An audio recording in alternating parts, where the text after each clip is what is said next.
Olá a todos, sou o Luiz Rodrigues, gestor dos fundos de crédito da Quartas. Estou aqui para falar do Quartas FII Renda Fixa Crédito Privado no mês de julho. Então, o fundo Quartas Renda Fixa Crédito Privado fechou o mês de julho aí com uma performance de 1,16%, equivalente a 108,30 do CDI, acumulando uma performance no ano de 2023 de 6,98%, equivalente a 91,4% do CDI. Então, o mês de julho aí continuou a dinâmica positiva, né, de recuperação que a gente vem observando aí desde abril, principalmente, né, os meses de maio, junho e agora julho, em que tem ajudado a recompor e a se aproximar, né, do CDI, o fundo no ano, tá?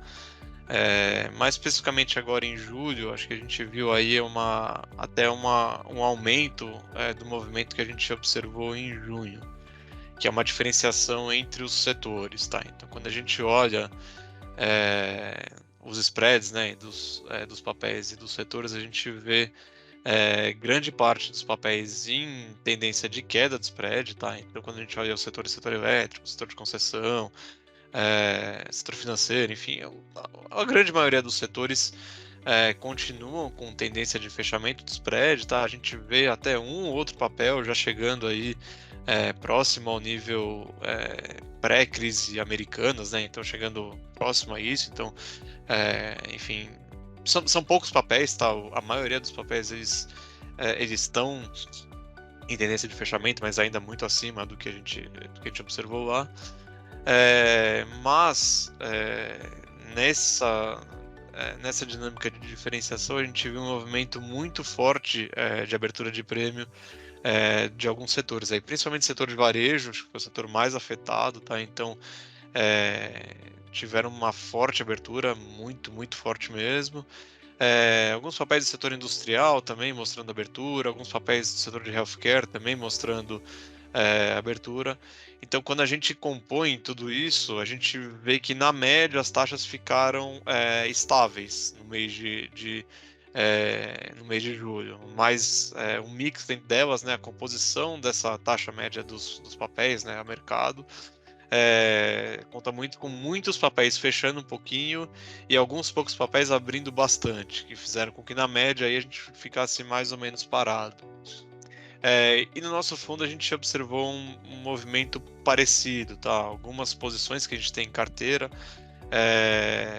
enfim, posições bem pequenas aqui que a gente tem em carteira acabaram sofrendo um pouco, mas foram compensadas por todo o resto da nossa carteira, que mostrou esse pequeno fechamento. Então, até quando a gente olha, né, para o carrego da nossa carteira, ele está mais ou menos estável, até subiu um pouquinho na margem, mas muito composto por pouquíssimos papéis aí que tiveram uma forte abertura e outros papéis que tiveram, e a grande maioria que teve fechamento, tá? Então, quando a gente olha para isso, a gente conseguiu, né? A gente fechou aí acima do CDI, mas muito baseado no carregamento da carteira, né? Porque os efeitos de marcação a mercado foram anulados aí. Então, você teve de um lado muitos papéis dando um efeito pequeno, marginalmente positivo, e pouquíssimos papéis dando um efeito bastante negativo. Então, na margem, esses vetores se anularam e a gente vê a performance aí vindo basicamente do carrego.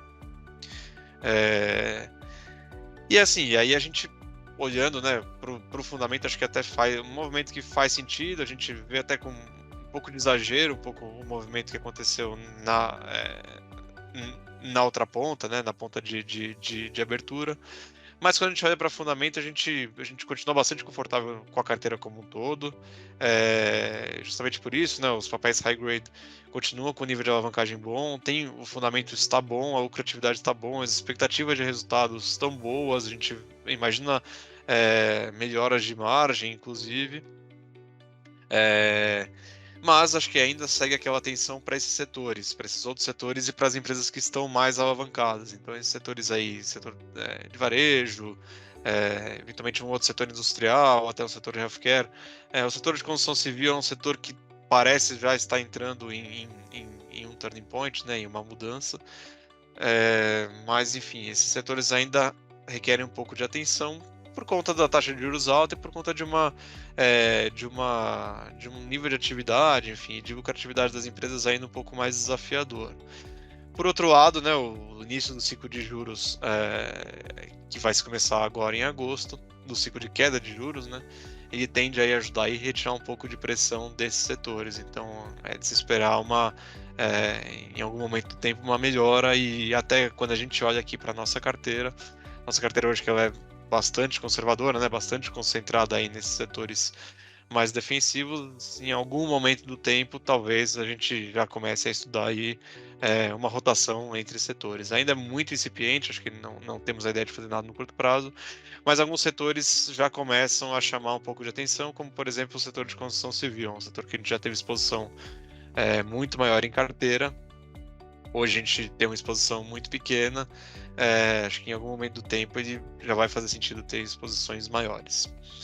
Quando a gente olha para o valuation, né, como eu disse, o valuation aí continua atrativo por conta de todo esse mix que houve no mercado, então você tem essa diferenciação. Quando a gente olha para a taxa média, para carrego médio do fundo, ele continua aí muito bom, então continua em território positivo. E do ponto de vista do fator técnico, ele se mantém aí em território neutro. Então o mês de julho aí confirma um pouco da tendência que a gente vinha observando em junho, né, a redução dos resgates na indústria de crédito, e no mês de julho a gente já pode observar aí uma estabilidade, tá? No fluxo. Então, isso traz para um território neutro, e a gente imagina que, enfim, em algum momento do tempo volte a ter fluxo aí para esses ativos. Olhando um pouco para o mercado primário e secundário, né, o mercado secundário perde um pouco de liquidez ainda em julho, né, a gente, até pelo fato, né, dessa redução dos resgates e de um mercado mais estável, né, nos fluxos, a necessidade de liquidez diminuiu bastante, o mercado secundário acaba perdendo um pouco de liquidez, né, e está voltando um pouco aí a ser aos padrões normais dele. Por outro lado, o mercado primário, alguns nomes já começam a voltar, né? A gente já começa a ver as emissões ainda muito abaixo da média histórica, mas a gente vê o mercado primário já bem mais saudável e com boa recepção. Acho que até cabe o destaque a emissão de TIM que teve nesse mês de julho. Foi uma emissão bastante grande, aí, uma emissão de 5 bilhões de reais. Teve uma receptividade muito boa do mercado, enfim, teve excesso de demanda. Rateio, né, de alocação para os investidores, mas mostra aí um mercado com espaço e, enfim, um mercado muito mais receptivo aí para emissões naqueles papéis papéis de setores em que ele se sente bastante confortável. E a gente imagina que esses sinais, né, de boa demanda tendem a se alastrar pelo resto do mercado, e a gente vê uma normalização do mercado primário como um todo.